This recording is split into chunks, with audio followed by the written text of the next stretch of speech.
Sejam bem-vindos ao Conachos e Coninhas, por este amigo António Timóteo, com uma voz de roxinola fadigado.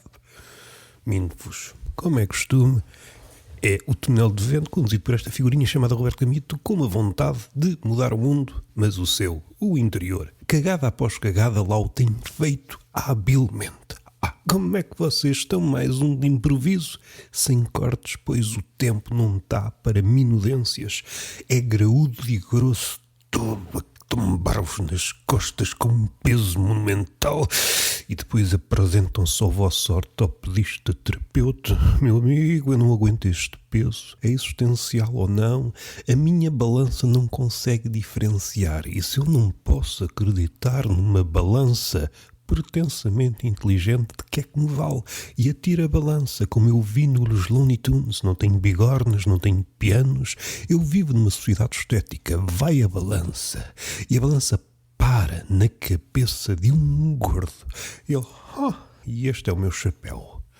E parte dali para teatro de improviso e arranca aplausos, pois aponta a pistola para o público, ou vocês se riem ou levam um tiro nos cornos, uma rajada não de vento, pois isso podia causar ofensa por estes dias, mas uma rajada de amigável metralhadora. Como é que não digam nada, que não há vontade nenhuma, chegam ao vosso terapeuta com o alegado peso nas costas? Eu não consigo mais, as minhas costas estão a encarquilhar, eu transformo-me no corcunda de Notre-Dame, eu vejo a princesa a fugir-me da cama todos os dias, santos e profanos, e anjos e demónios, e esses amigalhaços do Dan Brown. Tudo é um policial, digo eu, com um charuto a esfumar-se da minha boca. Desaparece e eu fico com o gesto que herdei num filme de mímica. Fumo todas as noites o meu cigarro invisível e isso há de ser a minha morte, pois o ridículo mata no século XXI. E sou obrigado, como se eu fosse uma vítima num caso de máfia, a mudar a minha identidade, as minhas ideias sobre o ativismo e a minha cara, enxerto-a a botox e transformo-me noutra pessoa. Sou uma nova cara, um novo homem, mas eu estou aprisionado no interior de uma caixa de... não é papelão, é de plástico. Sou atirado a bordo fora do navio e começo a boiar. E penso, a minha vida não tem sentido. E é então que uma tartaruga, tendo o oceano à sua disposição, as 3 dimensões, a minha voz que se vai embora, pois não me auxilia nesta patranha. Vou tossir fora do microfone, pigarrear, como se diz no romance, mas a voz não me acompanha. Parece que vou ficar afónico. Das maiores maravilhas para este e outros podcasts, se eu descubro que o meu podcaster favorito, ou mesmo o pior, ficou afónico e mesmo assim decido gravar um episódio, contem comigo enquanto público. Vim ao mundo para ser a vossa cheerleader, mas só e apenas quando se encontram na fase de moribundo. Decidiram abandonar a pose ficticiamente vertical, deitam-se e, como nos filmes, pedem um cigarro, amigo. Não, eu na escola, na primária, fazia parte de um grupo pseudo-ativista que vestia t-shirts cujo lema era: se Deus quisesse que nós fumássemos, tinha-nos feito com chaminés no alto da pinha. E a voz está a fazer a vida dela. Está a complicar este enlã que já de si é monumental, que podia estar retalhado em várias galerias no Louvre. E seria igual ao litro, pois nós não temos dinheiro para ir ao Louvre, mesmo que a carteira fosse abonada, rechonchuda, gordalhufa, norte-americana, que fosse engordada a paletes de fast food. Ia ser igual, pois as filas são enormes. Eu vou ao museu para me esquecer do mundo capitalista que nos dispõe em filas. Tudo se transformou num guichê onde o acrílico é invisível. Pensamos que há sítios que não foram capturados pelo capitalismo. preciso de ver a Mona Lisa para saber quem sou. E nós não conseguimos. Entre a Mona Lisa e o nosso olhar faminto, há uma montanha de parolos a fotografar. E eu vou ao Louvre para fotografar outras pessoas que estão a fotografar, que possivelmente também estão a fotografar outros gajos a fotografar. Quem é que está a ver a Mona Lisa? Assim não dá. A minha vida, que tem pouco sentido e só é pena ser ocidental, se fosse oriental eles convivem facilmente com o não sentido, mas eu às vezes forço os olhos como se fosse o Dave Chappelle num dos últimos especiais a fazer uma homenagem em termos de escárnio à mulher, a amendoar os olhos, a achinezar os olhinhos. Não, isto é só para inglês ver. No entanto, o inglês vê, mas depois quando fala detectamos a sua cegueira. Então não vale a pena. Nem sequer fazer as coisas para o inglês miúpe ver. Não vale a pena. Como é que não digo nada? Eu chamo até ver Roberto Gamito, não há motivos para mudar, pois as escolhas que estão por aí estão todas contaminadas. Podia chamar-me António Alberto Montenegro para homenagear pessoas as quais podem ou não ter nascido, mas aquilo que nos interessa é enverdar a passo de pândego para qual Laurence Stern, com calminha e com pândega. As terras de quê? Terras de Portugal. E agora é a asma a apoderar-se de mim. A garganta que está a ser poçada. Esta falsa hesitação que eu podia ter facilmente evitado. Eu sou traquinas. Eu às vezes inculco uma certa hesitação, pois a minha humanidade em descanso não é suficiente para vocês ficarem com a ideia: este gajo é genuíno, eu enxerto-vos isto de todas as formas e feitios. Pá, Roberto, tu alguma vez foste sincero connosco? Não. Nós não sabemos o que é a realidade, fazemos uns arremedos e não vou ser eu o primeiro gajo dentro daqueles todos que já existiram e estão para existir. Seria ubris, seria desafiar os deuses naquilo que o humano é incapaz. Não vou roubar a ambrósia aos deuses para me acontecer aquilo que alegadamente aconteceu a Tântalo, numa das 3 versões que o condenaram ao Tártaro e àquela maldição. A versão que me interessa nem é essa. Uma das versões é essa, que ele roubou merdas dos deuses e deu aos mortais a ambrósia e o néctar, aquilo que conferia imortalidade aos deuses. Embicam com tudo. Agora vamos-te foder. Mandamos-te para um sítio onde estás condenado à sede eterna e à fome eterna, sendo que tens água até ao pescoço. Se te baixas, a água vai sempre para baixo, ou seja, a água está sempre fora do seu alcance, e a mesma coisa com a fome.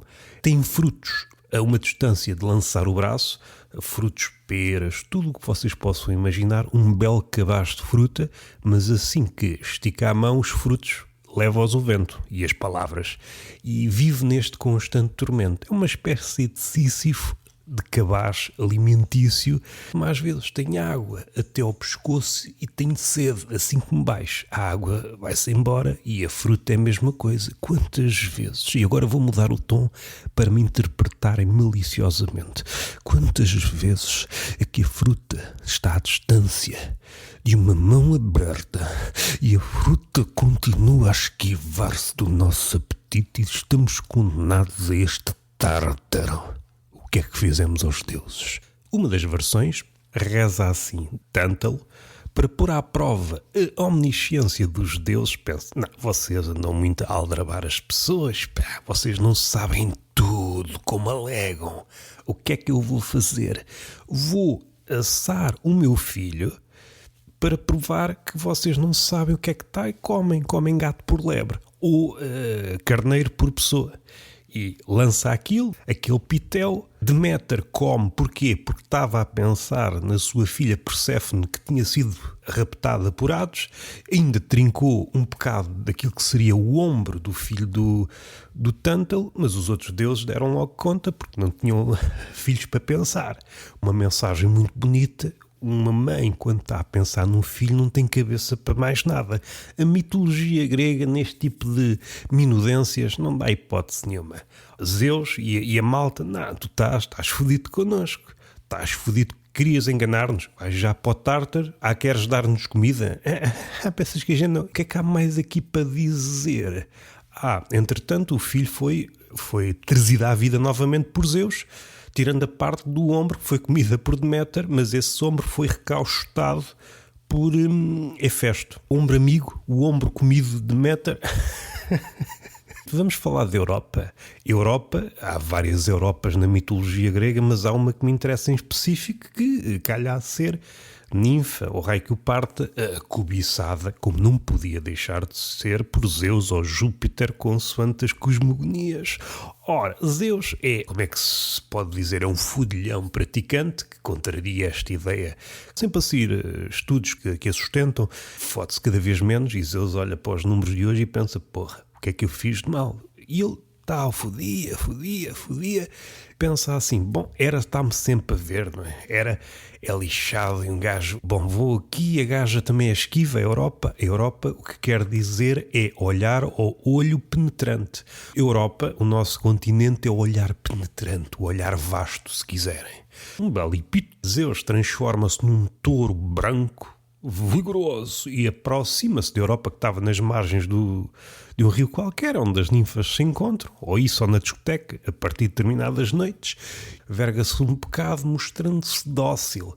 A Europa pensa, este gajo até é mais ou menos simpático, começa-lhe a fazer umas festinhas no focinho, e o gajo ainda se curva mais, e ela pensa, bom, isto está dominado. Sobe para cima do touro, armada em praticante de rodéu. O touro, que é Zeus, ganha rapidamente vigor e dispara pelo rio ou pelo mar afora e só vai parar em Creta, onde lhe dá uma pinada e depois vai à vida dele. Dessa pinada resulta 3 filhos. Porra, eu não sei se o preservativo aguenta o tesão de Deus, não é? É por isso que aquela ideia dos papas que são contra o preservativo, porque eles pensam que os homens foram feitos à imagem de Deus até no que toca ao pissalho. O preservativo não consegue oferecer obstáculo ao sêmen divino. Saem 3 de cada vez. Um deles, Minos, outro Radamanto, que vai ser um dos juízes do submundo, e o outro não me recordo quem é, mas 3 filhos. E ela fica lá em Creta, Minos, que depois, mais tarde, será o rei de Creta, que dá origem àquela cena do labirinto cretense, Dédalo, que é o criador do labirinto, pai de Ícaro, que mais tarde, o Dédalo era uma espécie de cientista maluco, seria uma espécie de Ricky, o gajo mais inteligente da altura, e mais tarde, como ajuda, é Teseu, não é?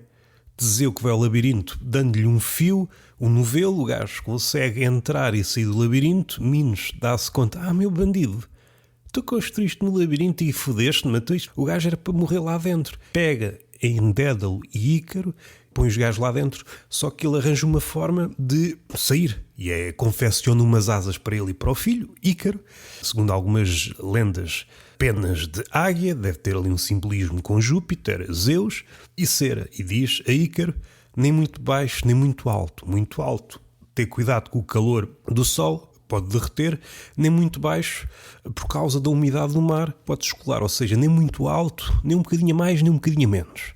Dédalo escapou-se e Ícaro pensou, não, eu vou para cima, e depois fodeu-se, caiu no mar. O que é que me interessa mais? Falar, talvez, no mito que deu a morte a Hércules. Já tinha resolvido os trabalhos de Hera, estava com a sua princesa, agora não me recordo o nome. Ia para atravessar um rio e um centauro oferece para atravessar ou seja, dar lugar na sua embarcação à sua mulher, mas ele tem que ir a nado, então ele vai a nado, o centauro leva a mulher, mas só que a meio da travessia pensa, e se eu a violasse? E viola.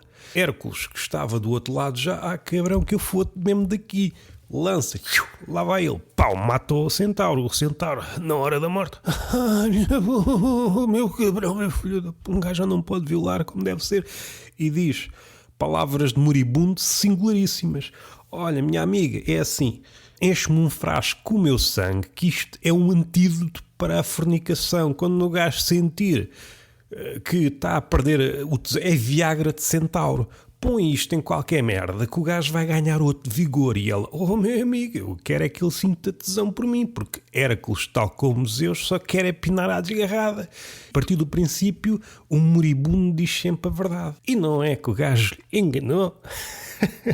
Mais tarde, Hércules, a mulher dele, agora não vou buscar o nome, a mulher de Hércules pensou, o gajo está a sentir tesão por aquela gaja que resgatou há uns tempos num trabalho qualquer. Se calhar vou pôr isto numa túnica porque Hércules ia fazer um sacrifício a Zeus. Está tudo segundo o ritual, vestir uma túnica. Vou pôr aqui o sangue do centauro que chamava Nessus, ou Nesso, sendo que a túnica é a túnica de Nessus. A gaja põe todo o fresquinho do sangue de centauro, que era um veneno, ele põe aquilo na pele e aquilo não sai. E ele foda-se e começa a tentar, e ele está colado à pele e não consegue, arranca a pele, arranca os músculos e aquilo não sai. Aquilo é uma túnica mágica graças ao sangue do centauro. E pede a alguém para lhe acender uma pira, porque o gajo quer é morrer, que não aguenta com a dor. E ninguém faz, porque é o Hércules, foda-se, o gajo ainda me mata ao caraças, até que há um gajo, um pastor a aparecer por ali, o Poias. Este nome é muito engraçado. O Poias, que passa ali e o gajo, foda-se, acende uma pira que eu dou-te do meu arco e o caraças, e ele lá faz aquilo. E Hércules manda-se para a pira, morre, e nesse instante aparece uma nuvem simbolizando Zeus, um trovão, e o gajo ascende e torna-se realmente Deus. Ele que até então era semideus. É o mito da túnica de Nessus. É muito engraçado o poder do violador. O violador, nos últimos segundos, pensa, ai cabrão. Podemos dizer que há redenção na medida em que Hércules ascende a mulher dele, está numa situação, acabou de ser violada, pensa, ai caralho, o quê? É para sentir tesão? Para nunca acabar? Está aqui uma noção de trauma muito, muito espinhosa, que não me apetece expandir agora, mas eventualmente hei de ir a ela noutro episódio ou noutro podcast, que eu acho muito engraçado. A tipa é violada e o ato faz com que Hércules manda uma flecha lá da margem, vai em direção à morte e naqueles segundos conta aquilo à mulher que ela recebe como se fosse uma dádiva dos deuses. Esta conjugação de episódios é mesmo muito rocambolesca. Não disse nada agora, não disse nada. Uma ninfa que, mais uma vez, Zeus quer pinar. O gajo anda aqui para a floresta, aqui para... Não tenhas medo das feras, que eu sou Deus e não sou um Deus qualquer, eu sou um Deus dos deuses, não tenhas problemas, vem para aqui. Até escurece, até fica de noite onde eles estão. E Hera que está lá, diz esta frase, não sei se está em um vídeo ou muito me engano ou estou a ser enganada, que é das frases mais bonitas que uma adúltera ou... Adúltera também, porque ela, se a memória não me falha, também andou por aí. Se bem que Zeus é a figura mesmo, é o adúltero mor, é alguém que não me para quieto com a verga. Adoro este ponto de vista. Para ela, para a Hera, uma mudança de tempo não é alterações climáticas. Há a possibilidade de Zeus estar a pinar e não querer ser caçado. E então ela pede ao éter que desfaça aquela nuvem, aquela negridão que se apossou do campo em pleno dia. Mas naquele momento já Zeus, que não se deixa enganar, que ele engoliu a primeira mulher, que era a astúcia e a inteligência, e já tinha transformado essa ninfa numa novilha, numa vaca. Era desconfiada. Bom, pediu a Zeus a vaca. E Zeus, por muito gostasse da vaca, a ninfa, também não podia dizer que não, porque depois caía na suspeita. E Hera também não quis, como é que eu ia dizer, mostrar-se muito desconfiada porque era perder algum do seu poder. Então optou por uma situação intermédia, pôr a vaca vigiada por um monstro de 100 olhos, o Argos. Esta palavra aparece... Até hoje há filmes de ficção científica em que um sistema de vigilância supremo chama-se Argos, já vi isso milhões de vezes, e significa um monstro de 100 olhos e, qual golfinho, metade dos olhos dormiam enquanto os outros vigiavam e trocava assim, estava sempre vigilante, ou seja, aquela vaca era a vaca que foi mais vigiada de todos os tempos. Isto não sei se é uma metáfora, se é apenas isto. Até que Zeus pensou, porra, infeliz destino da vaca. Infeliz destino da vaca. Disse assim a Hermes. Hermes, que mensageiro de Zeus, tinha também é Íris, mensageiros divinos. Aproveitamos para fazer esta à parte. E Deus, o Deus dos judeus e dessa malta que veio depois, tem os anjos. E a Joana Marques, porque somos todos mensageiros de uma luz divina. Aquilo que eu posso dizer certeiramente, como é meu apanágio, houve aqui um aumento de caudal de mensagens. Os deuses gregos precisavam só de um mensageiro. Zeus, Hermes, também Deus, Íris, também Deus, mas só um mensageiro. Só preciso de um gajo para mandar as mensagens. Era uma gaja e está tudo bem. Acho que Íris era uma gaja, se a memória não me falha. Deus, eu preciso de incontáveis, porque eu quero é mandar mensagens. Eu quero é mandar mensagens. Só que está aqui outra coisa que me parece cabulosa, como dizem os brasileiros. Deus, sendo omnipresente, ele manda a mensagem e está no sítio do destino. E ele é daqueles psicopatas que atualmente vistoriam todos os passinhos determinados. Encomenda ou mensagem. A mensagem está aqui. Olha, agora está aqui. Agora está aqui. Agora está aqui. Agora está aqui. São uma espécie de Argos que estão a vistoriar tudo, quando na verdade às vezes a trajetória às vezes supostamente está e não está. Isso são outros 500. O que é que eu ia dizer em relação a Argos, o gajo dos 100 olhos, até que Zeus se fartou e mandou a Hermes matar o gajo. E Hermes tem um nome, resumidamente é um matador de Argos, é outro nome para Hermes. Aquele que nós chamamos Deus, Yahvé.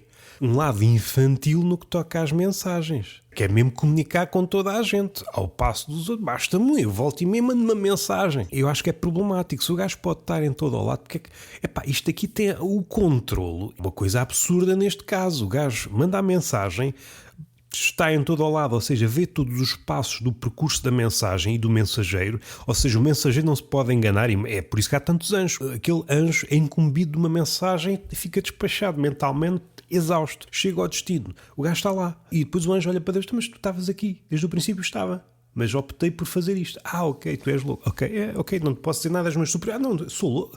Mas eu já sabia aquilo que tu ias dizer, porque eu sou omnisciente. Foda-se, um gajo não se pode...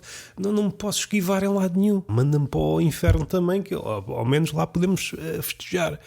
Ora, em relação ao matador de Argos, há vários Argos. Há o Argos que é o cão de Ulisses. Bem vistas as coisas, deve ser o cão com a maior esperança média de vida. O Guinness devia estar lá. Esperou 20 anos para que o Ulisses chegasse, chorou, a lagriminha, acho que chorou, não estou a confundir com o cão se bem que é uma homenagem, o cão no ensaio sobre a cegueira de Saramago é uma homenagem a um Argos da Odisseia, o primeiro ser vivo a reconhecer Ulisses quando ele chega a Ítaca. Tem 20 anos, quando ele saiu de Ítaca, ele não sei se já tinha, era recém-nascido? Se era recém-nascido, não criou uma ligação com Ulisses.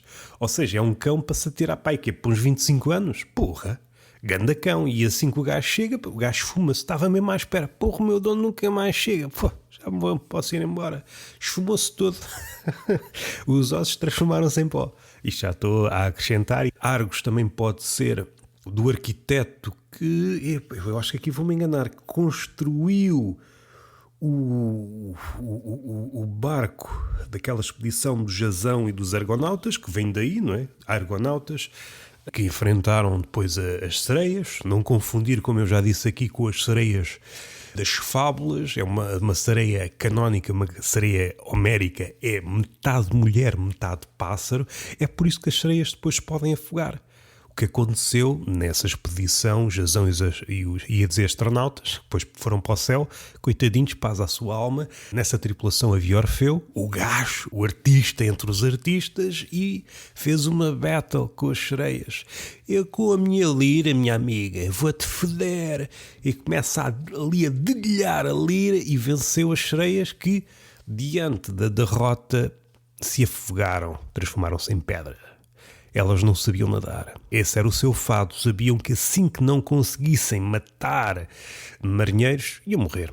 Por isso não podem ser peixes, meus amigos. O que é que eu ia dizer em relação a Argos? Entretanto o gajo mata o Argos, a vaca fica... Vou safar-me, Zeus acho que volta... Desconfia. Bom, o gajo mataram-me o bicho que estava a controlar esta vaca, a vaca mais controlada de todo o país grego. Vou-te foder, um moscardo a picar-te o cu para sempre. E a vaca, o nudilho, anda por aquelas águas, uma vaca no meio das águas até não sei onde, até à Cília, uma vaca mafiosa. Ao recordar-me deste mito, não pude deixar de associar a uns vídeos em que há vacas a olhar, digamos, à falta de melhor termo, uma vez que não somos romancistas, poeticamente para o mar. Tinha explicação.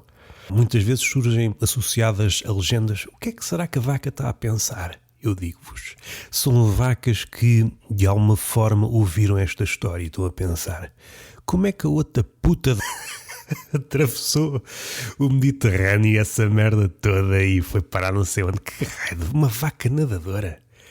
E o moscardo perseguiu até lá ou desistiu? Se não perseguiu, era mostrar que o poder da deusa não é assim tão grande como nós pensamos. Temos um episódio, o meu poder de voto. Aproximei-me da urna onde enterramos a possibilidade de sermos livres e eu, acompanhado com os meus companheiros de viagem, os livros, hoje vamos ler, disse-me a pessoa. E eu, não sei se é o tipo de comentário, porque eu sei em que partido é que votas, isso fica-te mal. Apeteceu quase iniciar uma discussão na mesa de voto, mas pensei, isto não é o lugar, mas é a ocasião. Pensei eu, mas depois enrolei o papel. Foi muito rápido. Como se para já houvesse muitas escolhas. Não é? Há duas escolhas. E não me recordo a última vez onde vi as cabeças dos candidatos em ponto alto. E fiquei, grandes cabeçudos. É muito papel para tão pouca cabeça. Fiquem com esta, tirem do contexto, sejam dos champianos, é muito papel para tão pouca cabeça. E estamos falados. O que é que saiu? Muitas emendas em um soneto, um cancã, um tortura de mentirosos com o Luís Cruz, sai este e não sei se há mais alguma. Foi uma semana de parco desenvolvimento de conteúdos, ainda que haja coisas a serem. Muito obrigado. E são essas as coisas que nós dizemos quando não temos nada para dizer. Beijo na boca e uma palmada semi-pedagógica numa dessas nádegas sedentas de conhecimento, mas com é um moscardo que anda à procura da vaca.